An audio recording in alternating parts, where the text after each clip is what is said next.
Alors, si je vous dis révolution haïtienne, vous pensez à...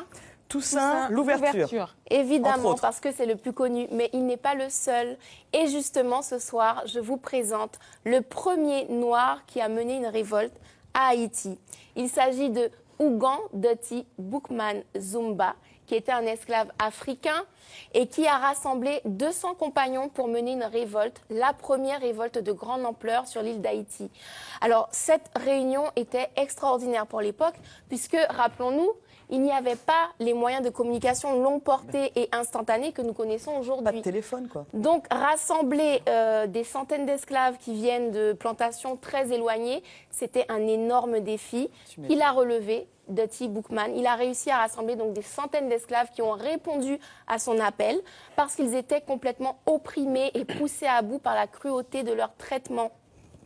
Du coup, au cours de cette réunion, Doti Boukman a prononcé un discours qui les a complètement galvanisés, qui leur a tous donné le courage de se révolter contre la domination coloniale. Alors, comment ça s'est passé? Comment ça s'est passé? Eh bien, des esclaves de toute l'île se sont insurgés en même temps, ils se sont donné le mot, et du coup, ils ont incendié plusieurs plantations, ils ont tué des esclavagistes, et cette révolte a duré 10 jours, au cours desquels les esclaves ont goûté à la liberté. Ça veut dire plus de travail forcé, plus de coups de fouet, plus de torture, des familles séparés qui se retrouvent et surtout, ils mangent tous à leur faim.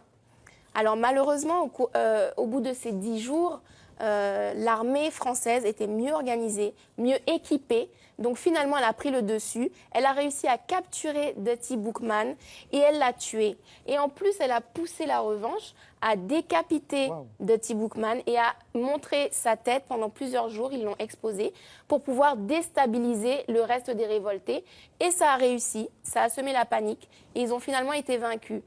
Mais même si cette révolte a fini par un échec, elle aura eu le mérite d'inciter des meneurs par la suite à continuer cet élan de révolte, comme c'est le cas de Jean-François, de Biassou ou encore de Toussaint l'ouverture, le fameux, et de Jean-Jacques Dessalines.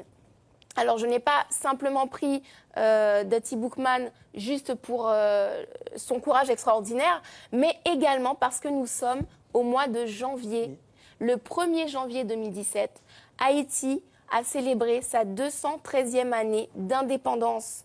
Et cette indépendance, finalement, c'est Boukman Doti qui a mené, qui a ouvert la voie à cette indépendance. C'est également grâce à Haïti que beaucoup de pays d'Afrique et de la Caraïbe ont obtenu leur émancipation à leur tour. Haïti est la toute première nation noire à avoir obtenu son indépendance. Donc j'ai un message pour la communauté haïtienne de Guyane qui nous regarde. Vous avez une histoire grandiose. S'il vous plaît, soyez-en fiers et surtout, montrez-en vous dignes.